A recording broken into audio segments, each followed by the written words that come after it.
akan membahas tentang pendidikan Islam. Jadi pendidikan Islam di Daulah Umayyah II ini sangat didukung, seperti yang telah dijelaskan di awal, ada didirikannya sekolah-sekolah gratis, terus didirikannya Universitas Cordova menjadi pusat pendidikan perguruan tinggi di Eropa dan lain sebagainya. Terus selanjutnya kita akan bahas tentang agama. Yang pertama itu bahas fikih. Jadi umat Islam Spanyol ini fikihnya bermazhab Maliki yang diperkenalkan oleh pertama kali oleh Ziyad bin Abdul Ar-Rahman. Jadi terus pada khalifah yang menyokong mazhab Maliki ini adalah Hasim I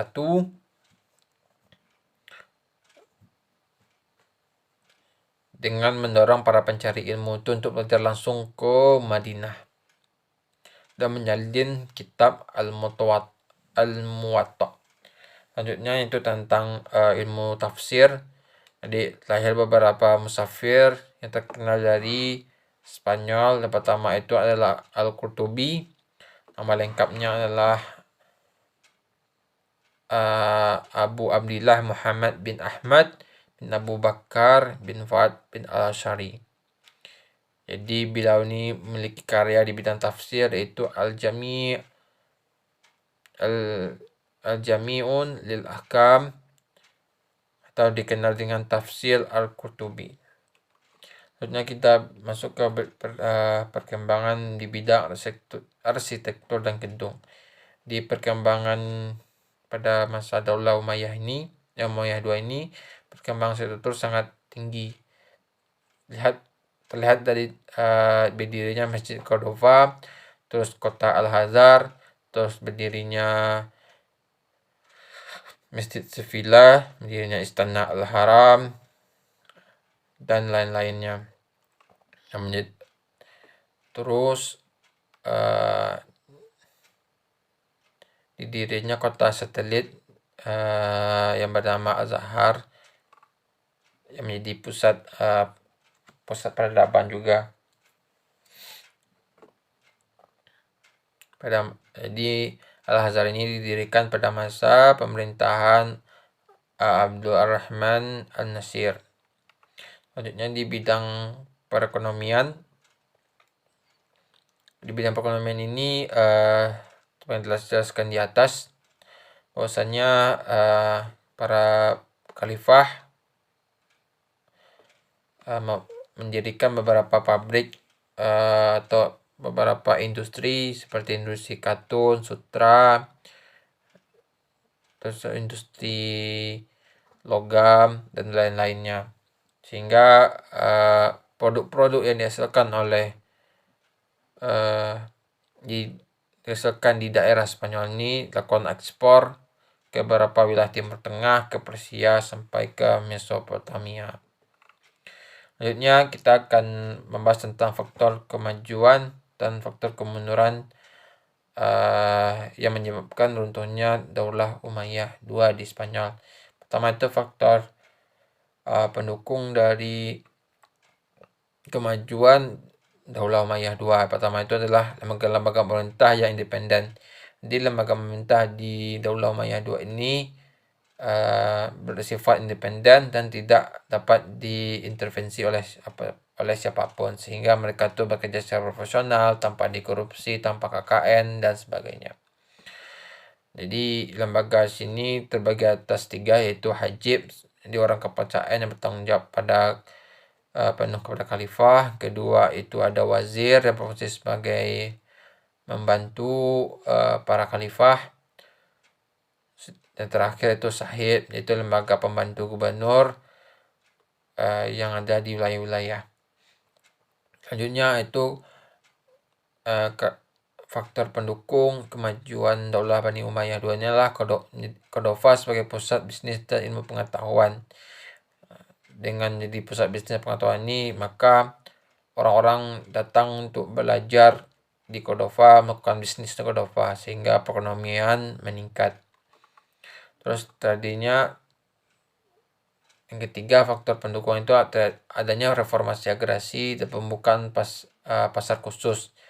Jadi pada Daulah Umayyah II ini ada beberapa kebijakan di bidang agraris seperti penerapan pola pertanian irigasi yang menekan kepada pembudidayaan sejumlah tanaman yang dapat dijual belikan seperti jagung, pohon aren, kain sutra dan lain. Terus pada bidang perdagangan, Daulah Umayyah II ini membentuk pasar khusus seperti pasar khusus daging, pasar khusus pasar khusus sutra, pasar khusus dan lain-lainnya. Ketiga, faktor yang mendukung kemajuan Daulah Bani Umayyah II di Spanyol adalah hubungan harmonis antara penguasa, pengusaha, dan ulama. Jadi penguasa sebagai kebijakan membuat kebijakan yang membuat ulama didukung, pengusaha dipermudah dalam berbisnisnya, dan penguasa ini membuat kebijakan tentang ilmu pengetahuan atau mengembangkan pengetahuan yang sangat atau maksudnya itu memfasilitasi pengembangan ilmu pengetahuan. Terus dari bidang pengusaha itu mereka menyisihkan keuntungannya untuk pengembangan ilmu pengetahuan, dan ulama fokus untuk menyebarkan dakwah atau ajaran-ajaran Islam. Terakhir itu membahas faktor-faktor yang sebelumnya kita ada poin terakhir yaitu faktor yang mendukung kemajuan Daulah Umayyah II di Spanyol, yaitu adalah perindustrian dan kelautan. Seperti dijelaskan sebelumnya, pemerintah membuat kebijakan tentang industri yang sangat mempermudah ekspor impor yang dilakukan para pengusaha.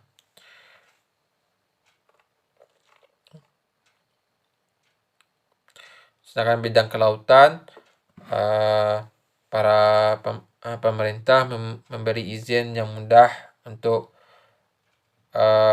para pemilik kapal, pelabuhan untuk melakukan transaksi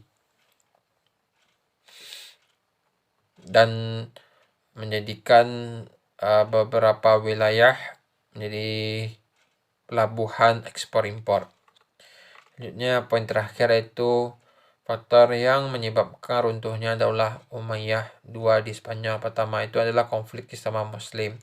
Jadi selama Daulah Umayyah berkuasa, terjadinya konflik antara orang Arab dan orang Barbar, terus konflik antar para pangeran dalam merebut kekuasaan.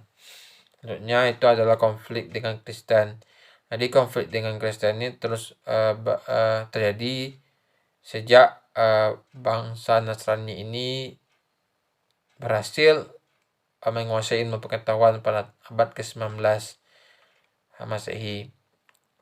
Dan pada abad ke-11 Masehi itu pemerintahan Islam juga semakin melemah sehingga menjadi peluang bagi kaum Kristen untuk menyerang umat Islam. Sehingga para khalifah waktu itu banyak fokus pada pemberontakan dilakukan oleh para kaum Kristen ini sehingga melalaikan bidang-bidang lain seperti ekonomi.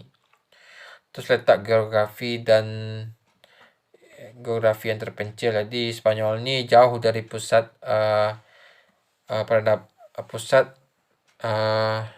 pemerintahan Islam lainnya seperti yang di Timur Tengah seperti Bani Abbasiyah atau Bani Turki Utsmani, sehingga dengan letak yang terlalu jauh membuat bala bantuan yang dari Bani Abbasiyah atau negara-negara Islam lainnya itu kesulitan untuk membantu pemerintahan Daulah Bani Umayyah apabila terjadi serangan dari pihak luar seperti serangan dari kaum Kristen.